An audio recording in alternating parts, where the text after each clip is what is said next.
Hah? Tinggal di kos yang berisi puluhan setan? Wah, asli ini kacau banget sih. Yang suka cerita horor sini kumpul, yang penakut mendingan skip aja.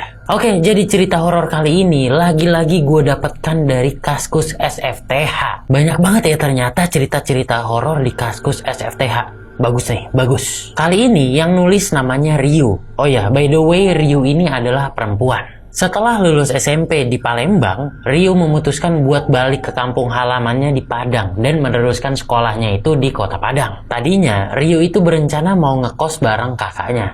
Tapi sayangnya sebelum itu terjadi, kakaknya meninggoy. Karena hal itu, akhirnya Ryu ini ngekos sendirian, sedangkan orang tuanya itu masih di Palembang.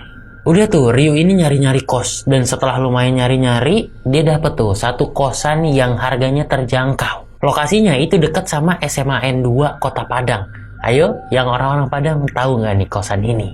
Awalnya, Ryu ini seneng banget dapat kosan di situ. Soalnya kan harganya murah ya, terjangkau.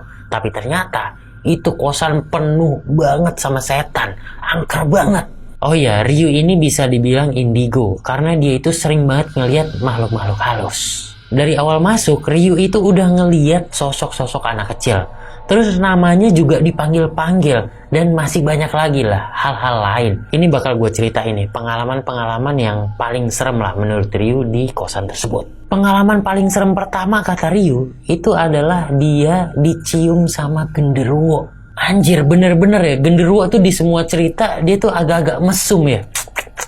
Jadi ceritanya Ryu dan 4 orang temennya itu lagi tidur di salah satu kamar kosan. 4 orang temennya itu adalah Vera, Ipat, Dia, dan Elma. Nah, ketika lagi asik-asik tidur, Ryu itu ngerasa kok bibirnya itu ada yang cium. Awalnya nempel doang, tapi lama-kelamaan kok ini nyiumnya makin ganas. Awalnya Ryu itu ngira ini mimpi nih. Tapi kok ini kerasa banget bibirnya dicium beneran dan ganas banget itu. Karena sadar kalau ini bukan mimpi, akhirnya Ryu ini melek, tapi badannya nggak bisa bergerak.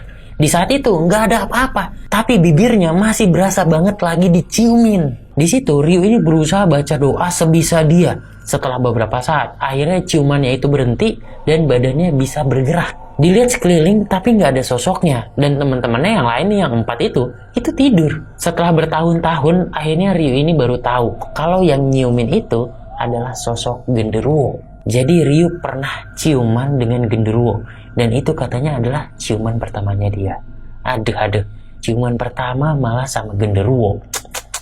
Pengalaman horor kedua itu adalah ketika Ryu dan 4 orang temannya ini lagi main karet malam-malam di halaman. Ketika Ryu lagi megang karet, di seberangnya dia itu ada sosok perempuan melayang. Perempuannya ini rambutnya panjang, pakai dress warna putih, tapi nggak ada kakinya. Kakinya katanya cuma sampai dengkul doang. Dan sosok itu perlahan melayang menembus tembok. Ryu yang ngelihat itu cuma bisa bengong doang. Dia itu antara percaya nggak percaya sama apa yang baru aja dia lihat. Terus Ryu juga pernah dapat cerita dari anak kos yang baru aja ngekos di situ. Sebut aja yang cerita ini namanya Indah. Saat itu Indah lagi di dalam kamar kosannya dia. Dari jendela kamar kosannya, dia itu ngelihat ada Rani, Wike, dan 1 orang perempuan lain pakai jilbab itu lagi duduk di teras. Karena bosan, Indah ini nyamperin mereka. Tapi ketika lagi disamperin, ini tiba-tiba perempuan jilbab tadi itu menghilang. Indah nanya lah nih ke Rani sama Wike, tadi teman kalian mana tuh yang pakai jilbab? Di situ Rani sama Wike ini kebingungan. Temen yang mana ya? Orang kita dari tadi berdua doang kok. Indah yang ngelihat dengan jelas kalau tadi mereka itu bertiga dan yang satu lagi itu pakai jilbab, ya agak ngotot nih ke mereka. Ada kok tadi itu teman kalian pakai jilbab, kemana dia? Tapi Rani sama Wike ini malah ngotot balik. Teman mana sih? Pakai jilbab apa? Orang kita dari tadi di sini berdua doang kok. Nah loh, jadi ternyata yang dilihat sama Indah tadi itu siapa? Tapi dari semua kejadian yang menyeramkan itu, ada satu kejadian yang menurut gue bener-bener nyeremin gila. Kejadian ketika ada setan yang ikutan ngantri minta makan. Jadi di kosan itu karena isinya adalah perempuan semua, mereka itu sering banget masak bareng ataupun makan bareng. Nah, kejadian yang menurut gue paling serem itu adalah ketika Ryu ini lagi masak nasi goreng di dapur. Ketika Ryu lagi masak nasi goreng, itu kan kecium ya, aromanya semuanya ke anak-anak kosan. Akhirnya 4 anak kosan nih temennya itu pada keluar dari kamar nyamperin Ryu. 4 orang temennya itu yang tadi tuh, yang Vera, Ipat, dia, sama Elma. Mereka itu nyamperin Ryu, tapi baris gitu. Baris nyamping di belakangnya Ryu. Ryu pada saat itu masih masak nasi goreng. Ini 4 orang temennya yang di belakang pada nggak sabar. Ryu, buruan dong masaknya, cepetan. Aku pengen nyobain. Sambil masak, Ryu ini nengok ke mereka. Dan begitu nengok, ternyata nggak cuma ada 4 orang temennya ini. Tapi ada satu sosok lain yang ikutan baris di samping mereka. Di situ Ryu itu langsung sadar kalau satu sosok yang ikutan ini itu bukan manusia, melainkan setan. Tapi Ryu nggak berani menatap langsung mukanya, jadi nggak begitu dapat gambaran jelas mukanya itu kayak gimana. Yang pasti sosok yang ikutan ngantri ini adalah sosok perempuan, rambutnya lumayan panjang, umurnya mungkin seumuran mereka, dan pakai bajunya ya baju biasa. Dan yang paling bikin makin serem adalah sosok setan ini kepalanya itu ikut maju. Kayak ngelongok pengen tahu Ryu ini lagi masak apa. Anjir, merinding gue. Serem banget ya. Coba lu bayangin, lu lagi masak, terus tiba-tiba ada setan yang pengen tahu lu masak apaan.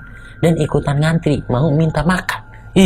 Kalian yang pengen baca cerita lengkap dari Ryu ini, bisa langsung aja klik link yang ada di bio gua. Terus jangan lupa juga mampir-mampir ke Kaskus SFTH buat baca-baca cerita-cerita lain yang nggak kalah seru sama cerita ini. Di sana banyak banget tuh cerita-cerita yang nggak kalah seru. Oke, mantep nih Kaskus SFTH. Gue jadi punya banyak bahan cerita-cerita horor yang buat gue bacain ke kalian. Mantep Kaskus SFTH.